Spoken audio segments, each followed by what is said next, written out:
बिहार का भविष्य आप कैसे देख रहे हैं? एकदम स्वर्णिम काल। अगला 20 साल देश का सबसे अच्छा राज्यों में से एक राज्य है।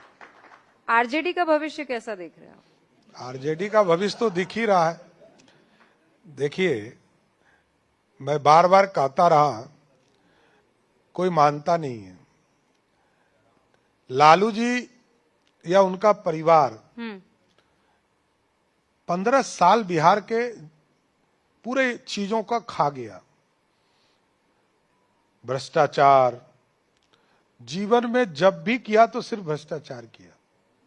लालू जी हो, लालू जी का परिवार हो, जनता सब जानती है। जनता को बताने से ज्यादा वे स्वयं लोग जान रहे हैं। नई पीढ़ी जब वोट देने जाती है तो उनके माता पिता ही बताते हैं कि मैंने कैसा जीवन जिया है। इसलिए बिहार की जनता बहुत होशियार है। बिहार की जनता बिहार में विकास को लगातार आगे बढ़ाना चाहती है, इसलिए एनडीए की सरकार चुना है।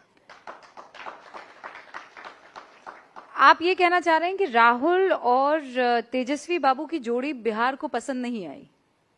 राहुल कोई फैक्टर ही नहीं है। अरे भाई, इन लोगों 1300 किलोमीटर की यात्रा की है वोट चोरी पर। अरे वो ठीक है, तो पिकनिक मनाने आए थे बेचारा, अच्छा वैन लेके आए थे। अब दूसरी बात, जहां तक आपने कहा राहुल गांधी या ये दोनों, तो पूरा भारत देख रहा है। भारत को यह बताने की जरूरत है कि राहुल गांधी जी के माता जी 10 साल सुपर पावर रही भारत की। प्रधानमंत्री को कहती थी खड़ा हो जाते। प्रधानमंत्री जी को कहते थे बैठ जाओ, बैठ जाते थे। बोलने कहती थी बोलिए, तो बोलना शुरू करते थे। बेटा ऑर्डिनेंस बिल को फाड़ देता था, बिल ही फाड़ देता था। ऐसा राजशाही था। उनके पिताजी 5 साल तक प्रधानमंत्री रहे, 2 साल विरोधी दल के नेता रहे। और जब देश में बीपी मंडल जी ने जो मंडल कमीशन का आयोग का रिपोर्ट लाया, आरक्षण जो हम तमाम ओबीसी को नहीं मिला था उसको दे रहे थे बीपी सिंह, तो राजीव गांधी जी विरोध कर रहे थे। उनकी दादी श्रीमती इंदिरा गांधी 13 साल तक प्रधानमंत्री रही देश की। उनके पिताजी इंदिरा गांधी जी के पिताजी 17 साल तक प्रधानमंत्री रहे। अब कितना मौका चाहिए? 78 साल में 55 साल एक परिवार। अब कितना मौका दें? यही जानना चाहता है पूरा भारत के लोग, यही जानना चाहते, इसलिए वोट नहीं कर रहे। नहीं, पर वो ये कह रहे हैं एम्स दिया है, टेक्नोलॉजी दी एक एम्स दिया था, आज कितना एम्स है? आज 21 एम्स है। एक एम्स दिया था। 6 आईआईटी दिया था, आज लगातार बढ़ता जा रहा है आईआईटी।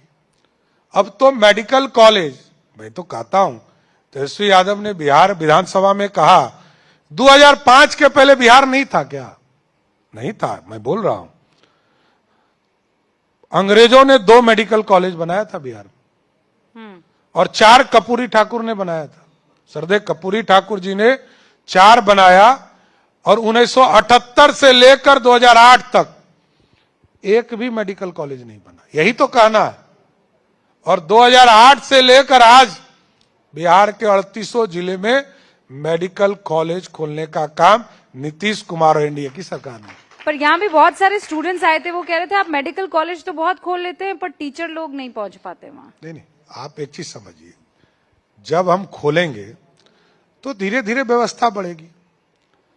आज लगभग, अभी हमने मेडिकल कॉलेज मधेपुरा में खोला, नो डाउट डॉक्टर वहां नहीं रहना चाहते, इसमें कहीं दो मत। तो हम लोगों ने कहा कि यदि किशनगंज में प्राइवेट सेक्टर चला सकता है, कटिहार में प्राइवेट मेडिकल कॉलेज चल सकता है, तो हम पीपीपी मोड पर इसको दें, लेकिन चलाएं। ग्रामीण स्तर पर प्रत्येक जिले में मेडिकल कॉलेज चलाना है और सुविधा वहां के लोगों को देना है। हम सरकार की व्यवस्था करते हैं तो हम जनता के लिए भरोसा करेंगे कि जनता को कैसे सुविधा मिल सकता है, तो हम पीपीपी मोड पर उसको ले जाएंगे। तो उसका फायदा आपको देखने को मिला है? नहीं, उसको करना ही पड़ेगा ना। तो जब हमने कहा कि प्राइवेट मेडिकल कॉलेज आपको किशनगंज में चल सकता है, जो एकदम सुदूर देहात है, मधेपुरा तो उससे ज्यादा अच्छा जगह है, कटिहार में चल सकता है, तो हम यहां चलाएंगे। तो हम लोगों ने इसका ऑफर किया है, जैसे ही कोई लोग आएंगे उनको हम लोग इससे एडजस्ट करने का। तो फिर उसके बाद आप पर आरोप लगेगा कि आप प्राइवेटाइजेशन कर रहे हैं। अब देखिए, आप जिसको जो बिजनेस मॉडल को समझना पूरा है, बिगाड़ रहे हैं। अब समझना है, बिहार के विकास के लिए कदम तो बढ़ाना पड़ेगा, उद्योग के बड़े लोगों को बिहार लाना पड़ेगा, और 1,80,00,000 1,80,000 करोड़ का इन्वेस्टमेंट का एमओयू साइन हुआ बिहार में। और आज मैं गर्व से कहता हूं कि 1,14,000 करोड़ रुपया बिहार के सरजमीन पर काम शुरू हो गया। ये बदला हुआ बिहार, जहां कोई इन्वेस्टमेंट नहीं आता था, वहां लाखों करोड़, हजार करोड़ रुपया अब बिहार में इन्वेस्टमेंट में आ रहा है। ये सबसे बड़ी बात है।